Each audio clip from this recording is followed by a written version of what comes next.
Hey y'all, good to see you today, or at least good to be with y'all in this format. I am with Renee. We went down to a niece's wedding in Austin area, and we're taking a few days off to celebrate Renee's birthday, a little bit of R&R. So appreciate Deacon Becky covering the service today and covering the sermon, but did not want to ask her to also cover Sunday school today. So I thought I would pre-record my talk today, and we'd use technology, and I would be with you in this manner. As I have looked at the schedule, I think this is the only time we're going to have to do this for the entire academic year, given the fact we've got Christmas break and things. So I think this will be a one-off deal. Lord willing, and the creek don't rise, we probably won't have to do this again. But I'm thankful for the technology to be able to do it and save Becky a little extra work. I have asked Becky to be ready to answer questions at the end if she feels she can't answer something.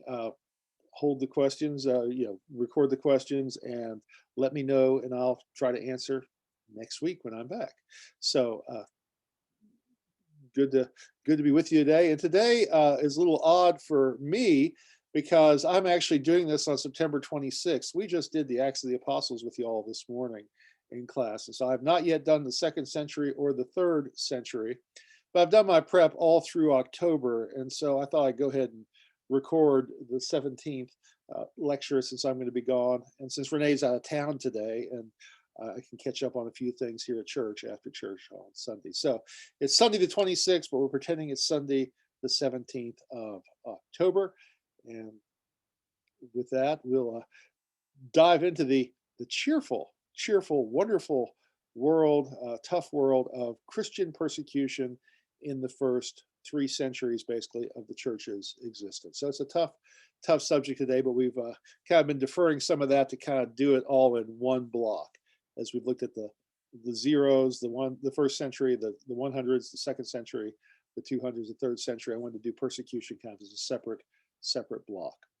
So with that, I'm going to share a screen here, and hopefully this will do so appropriately. And there we are. All right. So here we are, October 17th, and early faith and persecution. So let's see here. So just a few slides that we've done already. Well, I'm planning to do them the past 2 weeks, which is the next couple of weeks for me, but a little bit of review and a little bit of overlap here. So a couple of weeks ago, we looked at the 100s. Last week, we looked at the 200s, and today, persecution in the first 3 centuries. And we looked at the growth of the church, and I have looked at Rodney Stark's diagram of the church here and the church's growth.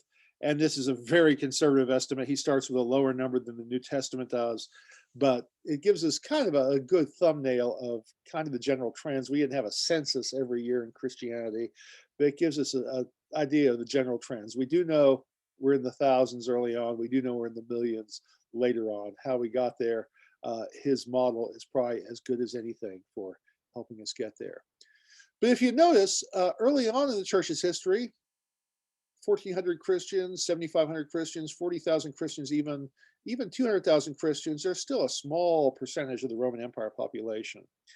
But really, it starts to crank up in size and scale. You get kind of this compound interest effect. And really, by the mid-3rd century, it's getting pretty large. And you're talking 2% of the Roman Empire population, and down here 10% of the Roman Empire population. It's a rising threat to the Romans. No big deal up here when it's just a handful. This is getting to be a big deal down here when you got that kind of percentage of the population.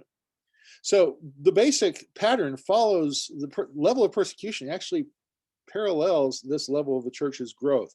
The longer Christianity grows, the bigger it becomes. And the bigger it becomes, the more of a rising threat it becomes. Now, I'm going to use kind of a dangerous image here. Don't take this the wrong way. I'm not here to read your faces, but I want us to use as a pattern Osama bin Laden. If I were here, I'd ask you, how many of you heard of Osama bin Laden in 1985? Well, I had no clue who Osama bin Laden was in 1985. When did I know of him? 2001, September 11th, 2001. Osama bin Laden was running around. He was beginning his work in the 80s and in the 90s, but he didn't rise to the level of threat where I noticed him until September 11th, 2001. I'm sure that's the case for most of you in this room. Now, I'm not saying Osama bin Laden is Jesus or that Jesus is dangerous like Osama bin Laden, but from a Roman Empire standpoint, Christianity is dangerous. And so it's not a bad parallel for us as long as we bracket off, okay, Osama bin Laden and Jesus are not the same. But the idea from the Roman Empire standpoint of Osama bin Laden, Jesus being a threat, Christianity being a threat, there are some parallels there. And it's also some parallels of why persecution has a delayed reaction. They didn't start persecuting heavily in 30 AD or 33 AD, right after Jesus's crucifixion, right after the resurrection, right after Pentecost. It took decades and even centuries before it cranked higher and higher and higher. So I think that gives us a good indication of kind of how to think about that and approach it. So persecution, really, for the first 30 years of the Christian church, Christianity was under the protective umbrella of Judaism. So from the 30s to the 60s, Christianity was seen as a subset of Judaism. And as long as it was, the Christians had some relative safety. Because Jews were a known quantity, they were a known group in the Roman Empire. The Romans thought they were weird, but they also knew the Jews were very old. Judaism was older than Rome. And the Romans had this, fetish is too strong a word, but they had an appreciation for things of great antiquity. And because the Jewish religion was of such great antiquity, they had some grudging respect for it, even though they thought it was weird. And they made some accommodations. Other people in the empire had to sacrifice to Caesar. The Jews didn't have to worship Caesar as a god. They said that they would offer sacrifices on his behalf, on behalf of his well-being. But so there were some accommodations of the Jews. The Jews had a special one-off pass in the entire Roman Empire to not have to do what everybody else was doing. So as long as Christianity was seen as a subset of that, then they're not much of a threat. But when they kind of get pulled out from under that umbrella, then they're more exposed and endangered. And that's the way things are going to play out as we go along here.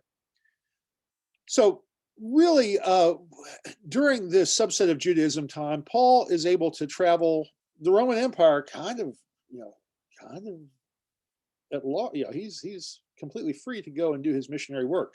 Yeah, he gets beaten, he gets arrested from time to time by local yokels in the various towns and cities he's preaching in. But by and large, he's able to do his missionary work until 64, and he gets decapitated. And we talked about the privileges and all.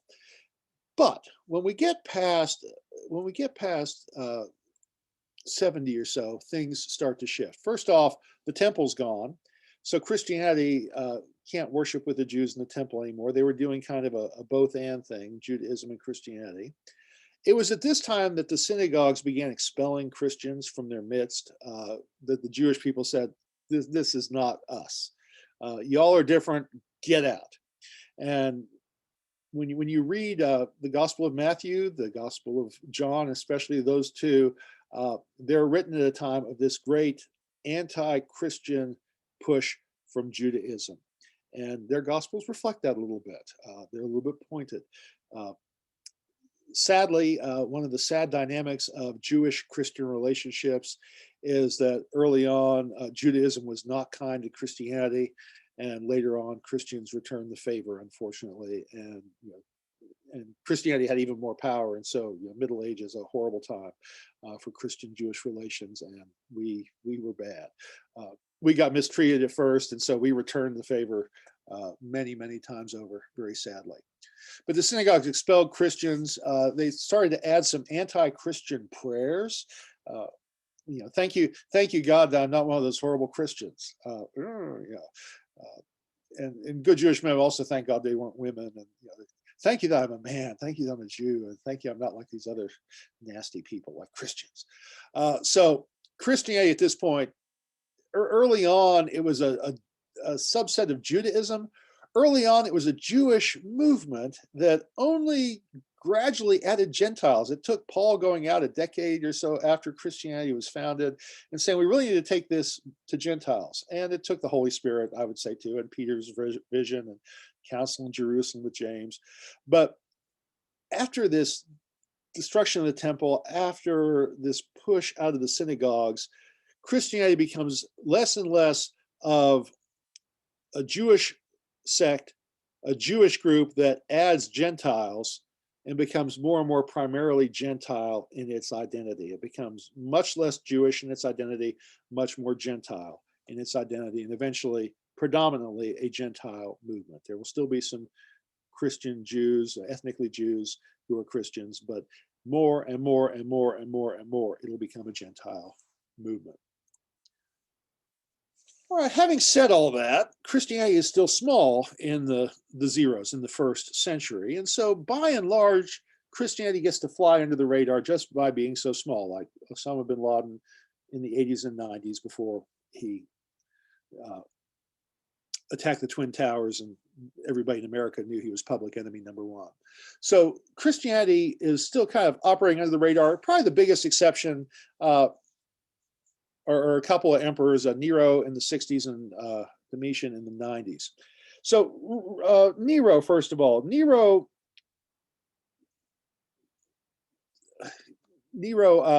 had that fire in Rome, and he blamed the Christians for it, though he was most likely at fault. Even the Roman historian Tacitus said that. So there is a wave of persecution under Nero, but it's localized. It's in Rome.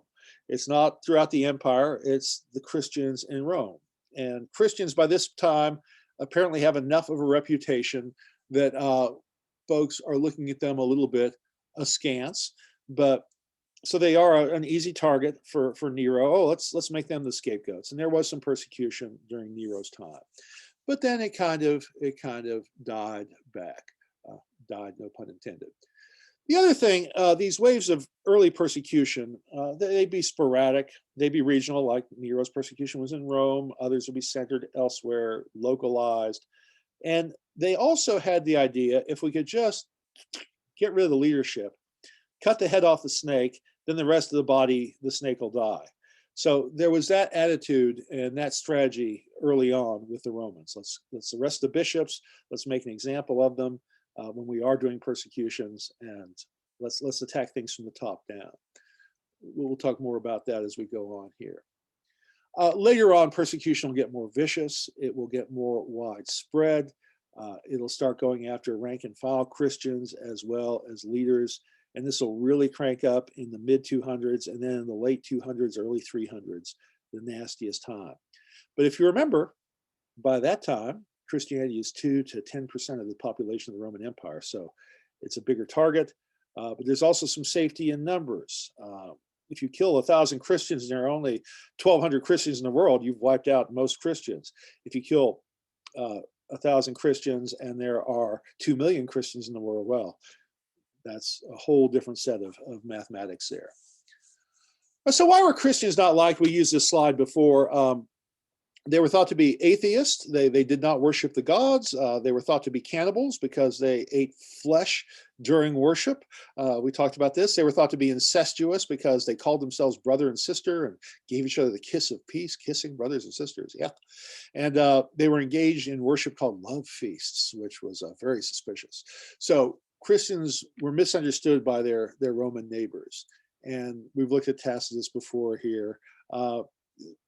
Christians are hated for their shameful acts. So already in 64, and Tacitus is writing 60 years after that, almost 50 years after, the Christians have a shameful reputation already. Horrible and shameful Christians. Naughty, naughty, nasty, nasty. So they are a target because of that. But what really got Christians in trouble was the rise of something else. And it was the flashpoint that usually got Christians in the biggest trouble was here. The usual flashpoint was refusal to worship the emperor. Now, let's talk about worshiping the emperor. Let's talk about that.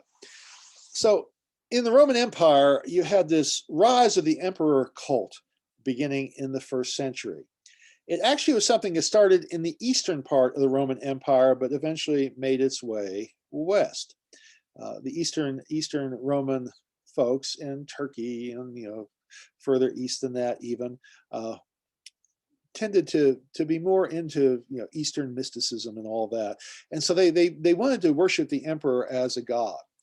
Also, they had started this pattern of apotheosis. It actually started with Julius Caesar even before Jesus's time, continued with Augustus. Apotheosis is when the Caesar died, they would retroactively say, well, now that he's dead, wow, we think he's now a god. Let's offer worship to the late Julius Caesar, who's now been divinized, who's now become a god. Let's offer worship. I mean, Augustus was called son of God because he was the adopted son of Julius Caesar. It's funny that he was called that before Jesus was. So anyway, but that's another story there. So apotheosis. And just so we mentioned apotheosis, we have a famous American painting called an apotheosis. Don't know if you recognize this painting. If you go into the United States Capitol and look straight up, this is what's under the dome. The painting is called the Apotheosis of George Washington. George Washington becoming a god. Well, the early founding fathers were into Roman stuff, and nobody really thinks George Washington is a god, but they're kind of stylizing things. And here's Washington. He's got liberty on one side, victory on the other side, and 13 maidens or angels with e pluribus unum, 13 colonies together. There's a closer view of him. So George Washington is sitting on the clouds of heaven, just like these pictures of God from Baroque paintings a couple hundred years earlier. But the apotheosis of George Washington. So really, the Roman Empire kind of functioned that way. Yeah, we're making Caesar a god, but we're not taking it too seriously. We're using that more symbolically, kind of like we would make George Washington a important figure here. We wouldn't consider him a god because he's dead. And the Romans were kind of playing this game, but things would crank up more and more and more, and they started taking that divinization more and more seriously. So apotheosis posthumously. But as time went on, the deification would increase a little bit. It become more automatic. It become earlier in some cases, and it become more serious. And it kind of depended on the time. It depended on the emperor, and it depended on where the culture was. Caligula probably pulled the trigger a little too early. The guy was insane. But he claimed to be a god while he was still an emperor, still alive. He's been divinized. You may not know it, but I have undergone a metamorphosis. I'm now a god, so treat me accordingly. Well, they treated him to their swords, and he got assassinated. So much for being a god for Caligula. But he, things that he kind of started there will get rolling a little bit. A few emperors later, Vespasian made a famous joke. He's on his deathbed, and he jokes, I think I'm becoming a god. I'm about to die, so y'all are going to start calling me a god now. So he wasn't taking it too seriously that he was going to be divinized. He used it as a punchline for his own exit, his own death. I think I'm becoming a god. But one of his successors was Domitian, and Domitian, here's a modern guess of what he looked like based on his statues. Domitian probably started to push things a little more. He did a kind of a Caligula thing, kind of started pushing that you really need to start worshiping emperors again. And by the way, who's the emperor now? Who should get that worship? It's me, Domitian. Well, maybe you need to start treating me a little bit more divinely. Kind of a Caligula thing, but 50 years later, he was able to get a little more traction with it. So he reigned in the 80s and 90s AD. And he cranked up the level of emperor worship. And this was the time of the Book of Revelation. And the Book of Revelation is probably has many layers of meaning. But one of the clear layers of meaning at the time was, this is how we're going to survive the Emperor Domitian. This is how God is going to get us through the awful things that Domitian is doing. So that's actually kind of a switch. If you look at the book of Romans, back in Romans 13, Paul wrote that around 55. Paul is very clear. You need to obey the earthly powers. 13:1, very famous verse. Let every person be subject to the governing authorities, for there's no authority except from God, and those authorities that exist have been instituted by God. So give respect to Caesar because God allows him to be in charge temporarily, in charge politically. Now, Domitian's another thing. It's interesting how the church is starting to shift as they're starting to face some persecution. By the time you get Revelation, Revelation is very clear. Roman Empire and this emperor worship stuff are the beast. Uh, they are satanic. They are the evil one. And the Emperor Domitian is very clearly symbolized as the Antichrist. The Antichrist is pointing towards Domitian. The number 666 actually points to Nero, but it's using Nero as a figure of a new Domitian type. So anyway, Revelation comes from this time, and they're pushing back hard because they're probably being pushed about this emperor worship stuff, that you need to start worshiping the emperor as a god. And Domitian was not a nice guy for the most part. He is known for executing and banishing Christians. And there were a few Christians in the upper echelons of Roman society by this time. And so they were pretty famous examples that Domitian had some persecution of. But Domitian was not especially popular with the Roman populace. He was assassinated. And the Senate even went further, and there's a special Roman name for it, I forget what it is, but they basically said, you're persona non grata in death. Not only are we not going to make you a god, we're going to tear down your statues, and we're going to erase your name wherever it appears on our buildings. So they actually went in and they scraped off Domitian's name off of buildings. So he did not, Caligula tried to push the god thing, didn't fare well, got assassinated. Domitian tried to push it, didn't fare well. But as time went on, this became more and more and more and more common in the Roman Empire. And so later on, it would manifest itself this way. Once a year, Roman citizens would be expected to go to a temple and to offer incense in worship to Caesar as a god. And they really didn't regard it so much as a religious thing. Well, they did regard it as religious, but not in the way that we understand religious. Let's actually, I think, next slide. Yeah. So in Greco-Roman culture, this is so weird for us as Christians, so weird for us because we changed the ball game. Before us, with the Jews are an exception to this, Jews and Christians, but before us, before Christianity hit the Roman Empire and hit the world in the zeros, religion had nothing to do with what you believed. I know that's such a tough concept for us.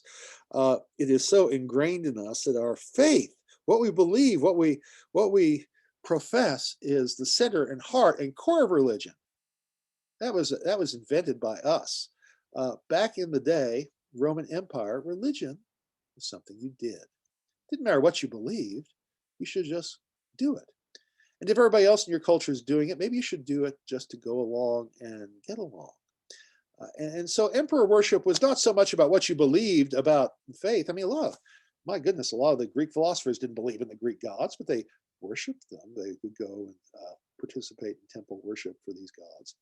So that disjunction caused real problems for Christians. Do you just go along? Do you go ahead and burn some incense to give a pinch of incense? Does it really hurt anything to give a pinch of incense to Caesar as a god if it's my civic responsibility? Well, some Christians did it, and other Christians said, no, that's worship of an idol. That's Antichrist. Go back to Revelation. That's not what we should be doing. We're going to draw a bright line in the sand. And so that's often, in these localized persecutions, that's often what gets things rolling. Because for Christians, what you believed was just as important as what you did. Worship was about what your faith was, not about just what you did just because you were doing something civic. Now, before we get off on another tangent, let's just mention, in our culture, we've got folks that are upset when some athletes don't stand for the national anthem. That's how the Romans regarded this emperor worship. It was a civic, patriotic duty. If people refused to stand for the national anthem, if they refused to put their hand over their heart, we kind of, what's wrong with them? If Christians refuse to offer incense and worship to the divine Caesar, what's wrong with them? Well, maybe they're not good citizens of the Roman Empire. So before we go too far in blaming them, we have some of that similar dynamic in our own culture. But having said that, this was not ubiquitous persecution of Christians for centuries. It would, like I said, it was regional, sporadic, brief, and localized. Region will be localized. Sorry, I'm redundant. Case in point, there's a wonderful, wonderful correspondence between Pliny, who's a governor, and Caesar Trajan, Emperor Trajan, back in Rome. And Pliny is looking for some instructions. He's writing a long letter to Trajan about how to treat Christians and what he should do if he finds out any people are Christians. And if somebody accuses someone of being a Christian, how should you handle the matter? And Pliny is writing to Trajan, 111 AD here. Pliny is writing to Christian. Here's an excerpt.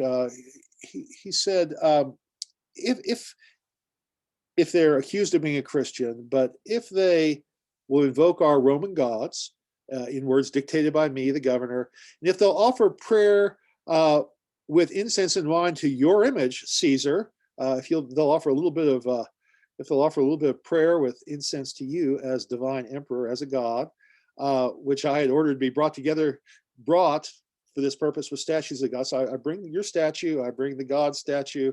If you worship, you go free. And if they do that, I let them go. And he's basically asking, did I do the right thing? Is that the way you want me to play it, Caesar? And Caesar replies, it probably takes about a year to get the reply back, but Caesar's reply exists. And there's more than this. You can read the primary documents. But he said, yeah, you did good, Pliny, perfect. That's how you should handle these Christians. It's tough to have a general rule, interestingly, to serve as a fixed standard.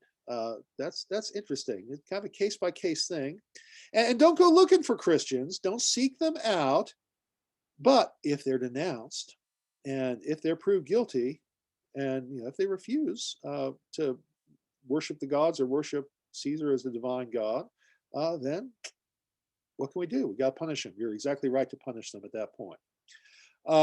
But we have a reservation here that if they prove something else by worshiping our gods, even though they've been under suspicion, they shall be pardoned through repentance.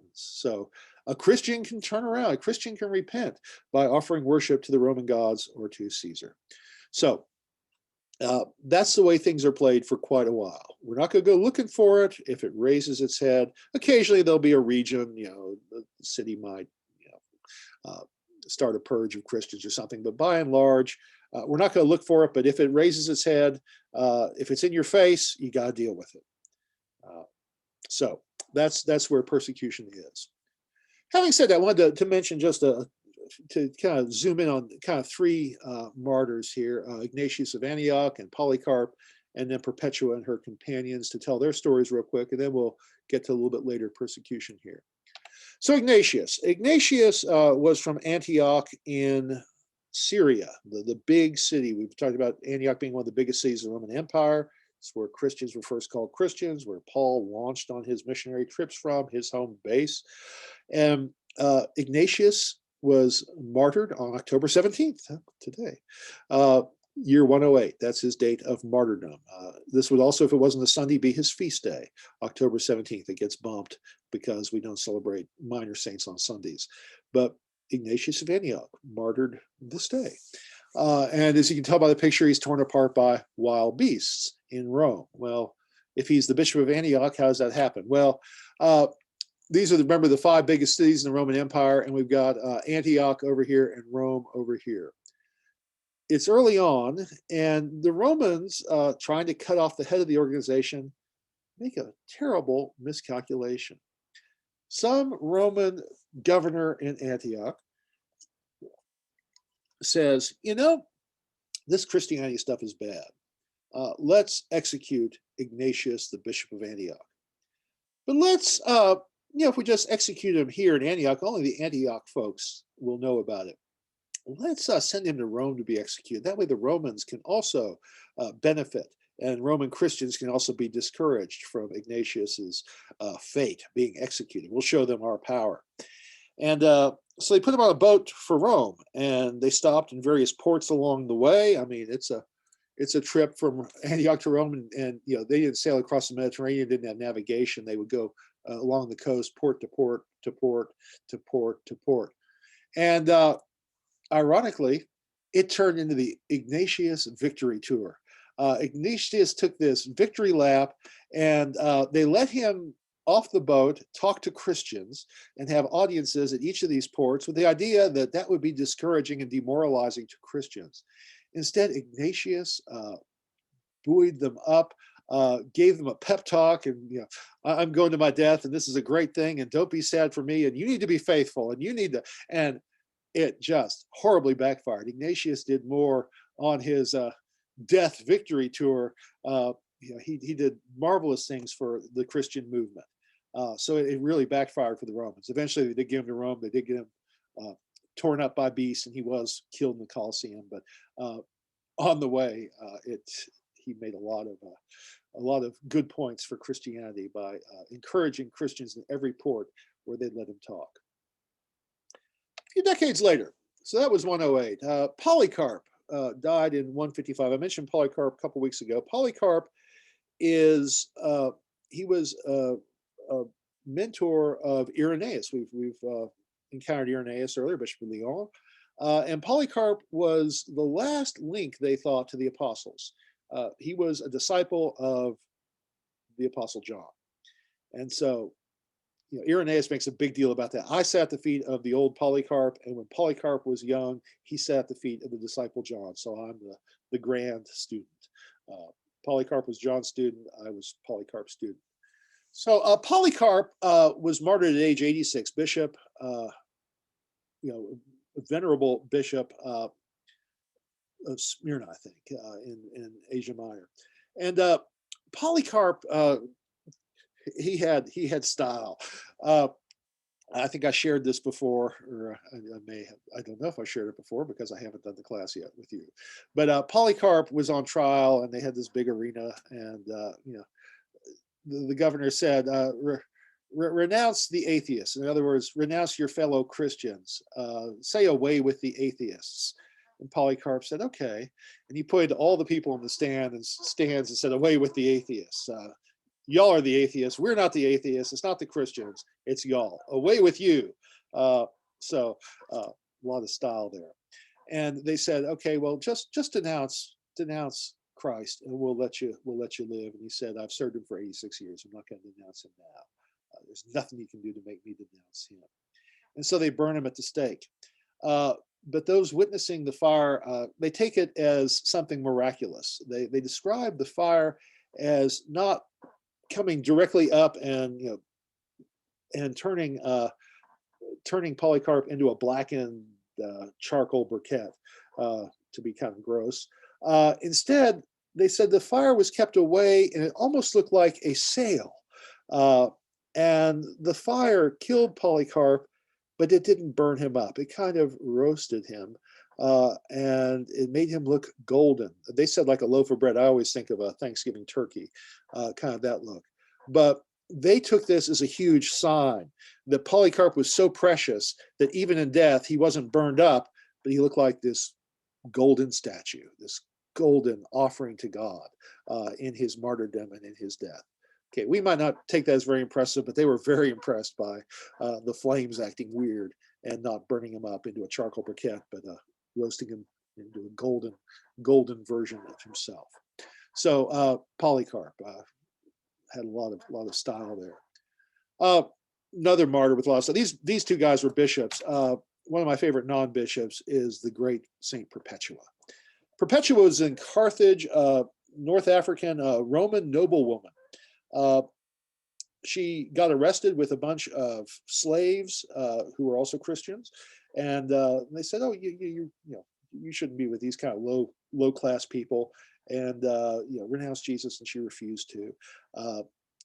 She had a companion named Felicity who was a slave. Felicity was pregnant. They had to wait until Felicity gave birth until they could all be executed, all these Christians. But the baby was healthy. They took the baby off for adoption, and they took these folks to the arena. And Perpetua actually kept a diary, and it got preserved. She kept a prison diary about, and so just marvelous writings about faith in the midst of persecution and kind of standing fast here. Well, eventually she's taken to the arena in Carthage to be executed.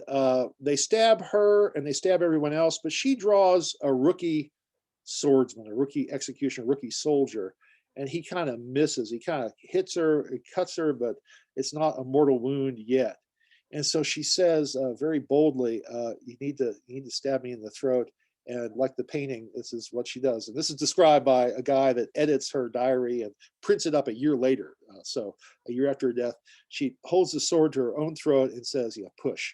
I'll help you since your hand is shaky and you can't kill me right. I'll help you kill me. So very, very gutsy death. So these kind of stories were told and preserved. And so that was important to the early church to preserve the memory of these kinds of martyrs. And all three of these folks are on our calendar of saints at various days, all martyred for refusing to worship the emperor as a god and denounce Christ. All right, and this was commonplace enough that it did raise some, it wasn't ubiquitous, but it did raise some questions because it was happening. There were questions like, what if someone is martyred before they're baptized? Do they go to heaven? And if they're a Christian and they're preparing for baptism, but they get martyred first? And the answer the church came up with was yes. Baptism is sharing sacramentally in Christ's death. And by sharing in Christ's death physically, these people are being baptized in their own blood. So instead of being water baptized like the rest of us, these people are baptized in their own blood. So yes, they are full Christians, fully baptized, just like we are, even if they haven't had the sacrament with water on them yet. And there was a 3-year delay back in the day to prepare for baptism. So folks might have gotten swept up. They want to be Christians, but it's a 3-year process to get baptized. And so some were swept up, and that was a real question. But baptism in blood was the answer. It counts. It counts. There were also questions about, well, what happens if they get eaten up by a wild beast? Can their body be resurrected? And the answer eventually was, yeah, God can take care of even that. God can put a body back together. God created the body in the first place. Even moving through the bowels of a wild beast will not stop them from being resurrected. So, but they're thinking about these things because these are real issues that they're having to deal with here. All right, so from the 60s to the 250s, this was the situation. And then things really kind of cranked up after that. The worst layers of persecution were right towards the end. And remember I said 250s to 300, we're talking some significant numbers of Christians in the Roman Empire here, significant percentages here. And it really becomes an issue for Rome, and they start pushing back harder and harder. Emperor Decius, persecution of 250. Empire-wide, the first empire-wide persecution of Christians. Decius makes a demand, an edict that is aimed at Christians, zeroed right at them, that every Roman has to make sacrifices to the Roman gods in front of a magistrate and get a certificate of proof. So not only do you have to do it, you have to have this piece of paper that says you did it. And in drier climates like Egypt, they're still digging up these certificates that said Joe Blow, I certify that Joe Blow made a sacrifice to the emperor on such and such a day. So pieces of papyrus are still existent from this Decian persecution here. So empire-wide, first big empire-wide persecution, 250. It only lasted 18 months because Decius died. So there was a respite there for a few years. Valerian, 257, cranked up persecution again. But then Valerian went away, and another few decades of relative peace there. The worst, Diocletian. One of the last Roman emperors before Constantine's conversion, and kind of the worst for last.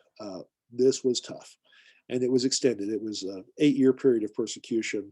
And technically, I say Diocletian retired in 305, but he kind of didn't stay retired all the time. He had handpicked successors. So really his persecution kind of is dated from 303 to 311, even though he's technically off the throne in 305, it still goes on. And it's tough. it's a tough persecution. They go after rank and file Christians. They go after Christian scriptures. They go after liturgical books. They go after places of worship and destroy them and seize them. They seize property of Christians. You may ask, places of worship, how did they have churches back then? Well, after Valerian, there was this building period in the early church. We'll talk about church architecture next week a little more. But the Christians were getting big enough and powerful enough, they started putting churches up. Smaller meeting halls, not grand cathedrals, but they were putting up churches. Before that, they were meeting in houses. We'll talk more about that. Remodeling some houses, but they were putting up purpose-built churches after Valerian, and so there were church properties starting to be seizable because they were starting to build them. Diocletian persecution, large number of Christians executed, many more tortured, maimed. Property was seized, all kinds of things. There's even, I stumbled across a Wikipedia page, list of Christians martyred during the reign of Diocletian. It's big enough for these famous saints that were all martyred during Diocletian's time. Some of them are on our calendar of saints. But the line from Tertullian holds. It was 150 years earlier, but it's 100 years earlier. But as often as we are mown down by you, the more we grow in numbers. The blood of the martyrs is the seed of the church. And even this high level of persecution did not end Christianity. And of course, there were millions of Christians by this point. It was a tough thing to stamp out by this point. Diocletian's persecution ended in 311. And ironically, we'll talk next week about Constantine. With Constantine, Christianity would be made legal in 313. So a mere 2 years after the worst persecution, mere 2 years, Christianity would become a legal religion in the Roman Empire. And a few decades later, it became the official religion of the Roman Empire, 380. And then 392 became the only legal religion in the Roman Empire. So that's a pretty wild ride there. We'll get to that in future weeks here. But it did leave a problem. It did leave one outstanding problem. During Diocletian's persecution, a number of Christians caved. Some lay people caved, but some priests, deacons caved, and some bishops caved. They gave up writings to be burned. Sometimes they give up fake writings. Oh yeah, I have my grocery list here. Take my Christian writings and burn them. Yeah, big deal. But some of them gave up Bibles. Some of them gave up prayer books. So some of them gave up other writings. So one of the big problems is persecution ends 311. It's a legal religion in 313. Sigh of relief. That's not very long. What do you do with these folks a few years earlier who caved, who were traitors, basically? In fact, the word was traditores. They were ones who handed over Christian writings. And it's the root of our English word traitor. What do you do with the traditors or the traditores?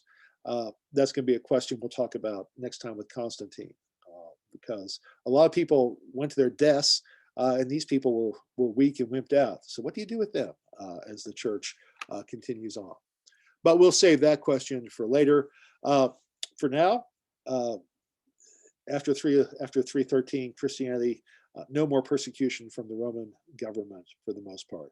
One little blip, but it's nothing like these. Legal, official, and then eventually the only, all within less than a century here. So quite the change for Christianity. Okay, y'all. Well, that was a lot. I will stop there and end this. And if there are questions, ask Deacon Becky. If there are still questions, ask me next time. So good to see you all, and hope things go well. Have a good St. Ignatius Day. And we'll see you next week in person. So y'all take care. Bye-bye.